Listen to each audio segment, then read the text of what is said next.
Hello everyone. तो welcome back to YouTube channel Raftaar study. तो आज हम इस वीडियो में समझेंगे इंडस्ट्रियल पॉलिसी रिजोल्यूशन 1956 के बारे में। देखिए 1956 में जो इंडस्ट्रियल रिवॉल्यूशन आया था उसमें क्या था, क्योंकि देखिए एक स्पेशल वीडियो इसके लिए इसलिए कैटेगराइज किया गया है क्योंकि एक स्पेशल क्वेश्चन इसके लिए भी बनता है आपके लिए, ठीक है ना। कि इंडस्ट्रियल पॉल्यूशन 1956 मींस आईपीआर 1956। अब आपको शायद ज़्यादा समझ में आया होगा। आईपीआर 1956 के बारे में एक स्पेशल क्वेश्चन आता है आपके एग्जाम में, ठीक है। फिर उसके बाद जो हमारी नेक्स्ट वीडियो रहेगी उसमें हम कंप्लीट जो भी इंडस्ट्रियल रिजोल्यूशन हुए थे 1948 से लेकर के 1991 तक, उस सब के बारे में हम समझेंगे, ठीक है। तो इस वीडियो में बेसिकली हम जो टॉपिक कवर करने वाले हैं वो है हमारा इंडस्ट्रियल पॉलिसी रिजोल्यूशन 1956 आईपीआर 1956। तो देखिए सबसे पहले हम समझते हैं कि ये जो हमारा अ, था क्या है, इंडस्ट्रियल पॉलिसी समझते हैं। तो देखिए after the adoption of the constitution and the socio economic goal, the industrial policy was comprehensively revised and adopt in 1956। देखिए जो कॉन्स्टिट्यूशन था उसको हमने जब एडॉप्ट किया था उसके बाद जो हमारा सोशियो इकोनॉमिक गोल था, हमारा जो सामाजिक आर्थिक जो लक्ष्य बना रखा था इंडस्ट्रियल पॉलिसी में, वो कॉम्प्रिहेंसिवली रिवाइज्ड, चूँकि बदल चुका था अब, एंड एडॉप्ट इन 1956, जिसको हमने बहुत सही तरीके से 1956 में एडॉप्ट कर लिया था। इससे पहले 1948 में भी इंडस्ट्रियल रिजोल्यूशन आया था, बट वो थोड़ा कम था, बट 1956 में कंप्लीटली रिवाइज्ड हो गया था, ठीक है ना। Sought to accelerate the rate of economic growth and speed up industrialisation to achieve a socialist pattern of society. देखिए जो 1956 में आईपीआर लाने का मतलब भी ये था कि जो हमारी इकोनॉमी थी उसके ग्रोथ को एक्सेलरेट करना था, बढ़ाना था, उसकी स्पीड को बढ़ाना था। क्योंकि आपको पता है कि हमारे जो इंडस्ट्रियल था और जो एग्रीकल्चर था वो क्या था, स्टेगनेंट इकोनॉमी बन चुकी थी हमारी देश की अर्थव्यवस्था, जो रुकी हुई थी, ग्रोथ बहुत कम हो रहा था, ठीक है ना। To achieve the socialist pattern of society, जो समाज में जो एक सोशलिस्ट पैटर्न बना रखा था, वो उसको क्या करना था, अचीव करना था। जो हमने लोगों के लिए टारगेट कर रखा था उसको अचीव करना था। Capital was scarce and the base of an enterprise not strong enough.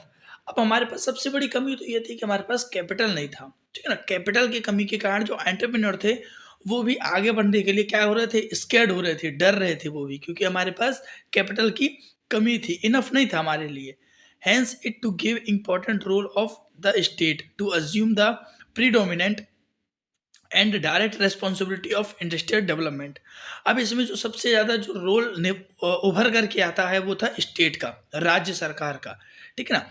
जो कि एक डायरेक्टली तरीके से रेस्पॉन्सिबिलिटीज, एक उत्तरदायित्व तो निभा रही थी किसमें, इंडस्ट्रियल पॉलिसी डेवलपमेंट में हमारा, ठीक है ना।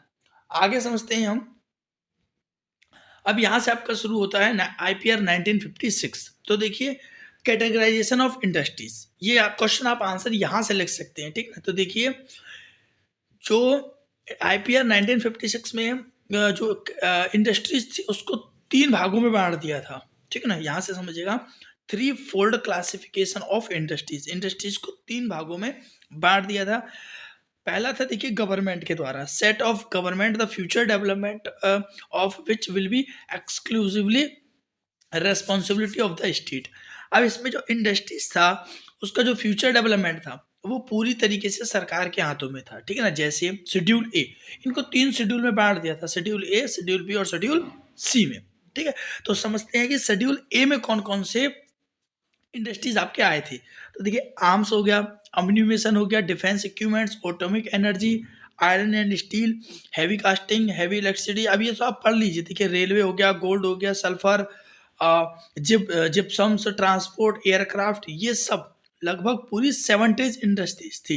यहाँ से आपने सुना तो था ना कि 17 इंडस्ट्रीज ऐसी थी जो गवर्नमेंट के हाथों में थी। तो यही 17 जो इंडस्ट्रीज हैं वही है ये सब, पूरी नाम दे दिया, नाम भी लिस्ट में मैंने बता दिया है आपको, ठीक है। यहाँ से आप पढ़ सकते हैं जो 17 इंडस्ट्रीज थी वो ये थी सब पूरी, ठीक है ना। तो शेड्यूल ए में कहने का मतलब ये है कि जिसमें गवर्नमेंट एक्सक्लूसिवली तरीके से क्या करना चाहती थी, डेवलपमेंट करना चाहती थी, ठीक है ना। और उसमें पूरा कंट्रोल किसका था, सरकार का था, गवर्नमेंट का था, ठीक है ना। आगे मिक्स्ड, अब आता है दूसरा शेड्यूल में तरीके से। अब देखिए इसमें बोल रखा है यहाँ पे शेड्यूल बी। अब देखिए एक बार ये मिस्टेक और समझ लीजिए क्या है। Categories of industries which will be progressively, यही दे रखा है सेकंड वाले का। ये जो शेड्यूल बी है वो दोनों का मिक्सअप है। किसका? एक तो स्टेट गवर्नमेंट का भी और प्राइवेट का भी, ठीक है। तो आप ना भी पढ़े तो भी चलेगा। आगे शेड्यूल बी में वो 12 इंडस्ट्रीज थी जिसपे प्राइवेट का भी कंट्रोल था और गवर्नमेंट का भी कंट्रोल था। जैसे अल्मोनियम हो गया, नॉन फ्यूरियस मेटल्स हो गए, machine tools, drugs, fertiliser, synthetic रबड़, कार्बोनिज्म और coal, chemical, pulp, road transport, sea transport. ये 12 इंडस्ट्रीज थी जिसपे कंट्रोल दोनों का था, सरकार का भी और प्राइवेट सेक्टर का भी, ठीक है ना। वो 17 थी शेड्यूल ए में, शेड्यूल बी में 12 थी। आप याद रखिएगा इसको, ठीक है ना। अब जो थर्ड इंडस्ट्रीज थे हमारी, जैसे शेड्यूल सी आ गया इसमें, शेड्यूल ए, शेड्यूल बी, अब शेड्यूल सी। तो शेड्यूल सी में क्या था? पूरा कंट्रोल प्राइवेट का था, ठीक है ना। देखिए सबसे पहले किसका था? गवर्नमेंट का था। दूसरे नंबर पे किसका था? दोनों का था। और तीसरे नंबर पे प्राइवेट का था। Rest of the industries left to the initiative and enterprises of the private sector. अब इनके अलावा 17 वो, 12 ये, इनके अलावा यदि जो इंडस्ट्रीज बच जा रही थी वो प्राइवेट सेक्टर के हाथ में दे दी गई थी। Stress the role of cottage and village and a small scale industry in the development of the nation economy. अब कॉटेज इंडस्ट्री थी, छोटी छोटी स्मॉल स्केल इंडस्ट्रीज थी, एसएसआई थी, उन सबको बढ़ावा देने के लिए प्राइवेट सेक्टर को आगे आना पड़ा था। Disparities in the level of development between the region should be progressively reduce. अब यहाँ पे जो डेवलपमेंट होना था रीजन जो इलाकों में, वो क्या हो रहा था? वो घटता चला जा रहा था, क्योंकि कोई भी नहीं चाहता था कि अपने प्राइवेट तो वैसे भी गांव के एरिया में नहीं करना चाहता था डेवलपमेंट, क्योंकि उनको प्रॉफिट रिड्यूस हो जाएगा वहां से, ठीक है ना। तो बेसिकली ये 3 भागों में उनको बांट दिया था, ठीक है ना। एक आता है इंडस्ट्रियल कंसंसेशन। देखिए इसमें बता रखा है आईपीएल 1956 में हुआ क्या था। तो सबसे पहले मैंने बताया दिया आपको 3 फोल्ड क्लासिफिकेशन, 3 भागों में इंडस्ट्रीज को बांट दिया था। सबसे पहला ए, फिर बी, फिर सी, गवर्नमेंट, प्राइवेट और दोनों, ठीक है। उसके बाद अगला पॉइंट आता है इंडस्ट्रियल कंसंसेशन। उनको कंसंसेशन भी दिया जा रहा था आईपीएल 1956 में। जो जो इंडस्ट्रीज आए थे उनको कंसंसेशन दिया जा रहा था। किस तरीके से? The private entrepreneurs were offered many type of industrial concession. जो प्राइवेट एंटरप्रेन्योर थे, गवर्नमेंट वाले नहीं, प्राइवेट वाले, जो प्राइवेट एंटरप्रेन्योर थे वो बहुत सारे ऑफर्स दे रहे थे किनको? इंडस्ट्रियल को, कि जैसे यदि वो बोल रखा है ना, देखिए अब समझिएगा, जो प्राइवेट एंटरप्रेन्योर्स थे उनको दिया जा रहा था, वो नहीं दे रहे थे, उनको दिया जा रहा था कि यदि वो बैकवर्ड रीजन में, मतलब समझ रहे हो आप, गांव के इलाकों में यदि इंडस्ट्रीज को एस्टेब्लिशमेंट करते हैं तो उनको कंसेशन दिया जाएगा, छूट दी जाएगी। कैसे? टैक्स हॉलीडे, उनको टैक्स में छोटी छूट दी जाएगी।